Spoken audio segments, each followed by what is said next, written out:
Continuing our study in the Westminster Larger Catechism, we're dealing with the doctrine of God, or theology proper.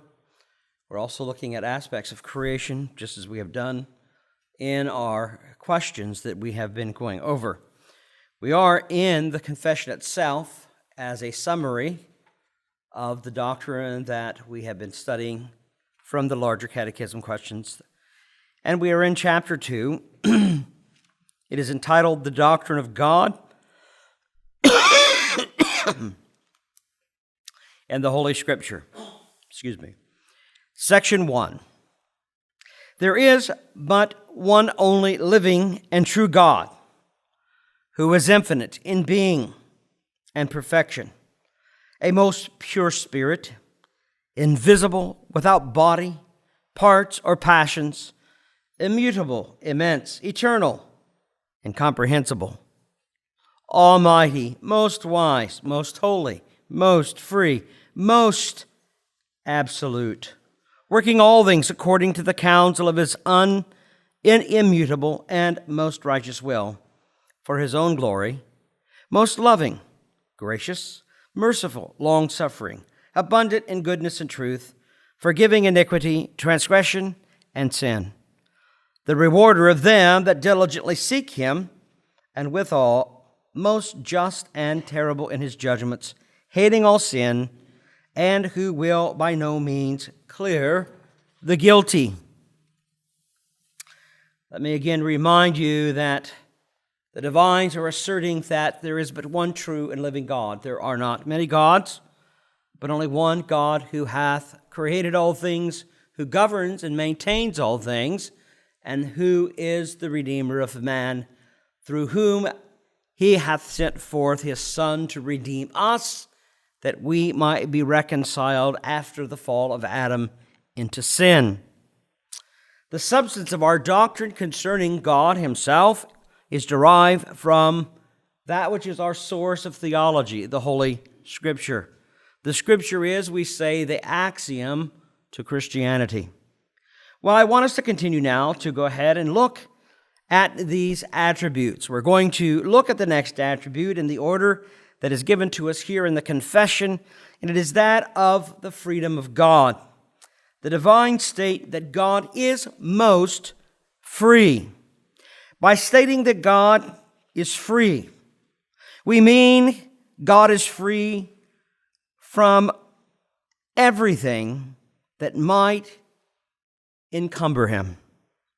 That is to say, God is not conditioned by anything other than himself, contrary to his own purposes. Nothing can impose itself upon our God, for nothing exists that is equal to our God.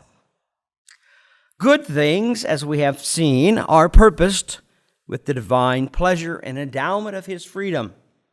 Evil things are ordained with divine displeasure. But God is in all of this self-determined. It does not matter what one says. God hath decreed all things according to the counsel of his own will, and he is most free to do so. No one has been his counselor. No one can impose upon him.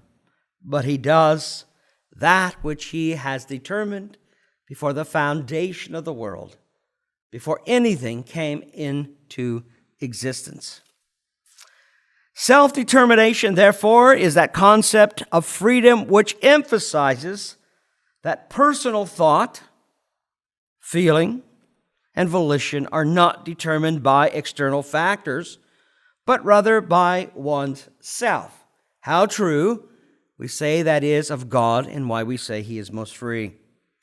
However, we maintain that God is not free to approve sin, to be unloving, to be unwise, to ignore the hard facts of reality, to be unfaithful to what is or ought to be uncompassionate or unmerciful.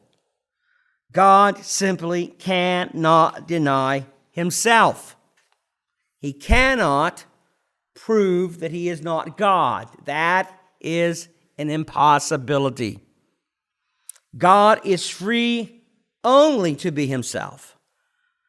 His personal, eternal, living, intellectual, ethical, emotional volition is free to express those desires of his eternal purpose that are based upon his eternal counsel in the knowledge of what is right, because he thinks it so, and that all things that come to pass have, through his providential hand, been decreed and kept and come to pass according to his will.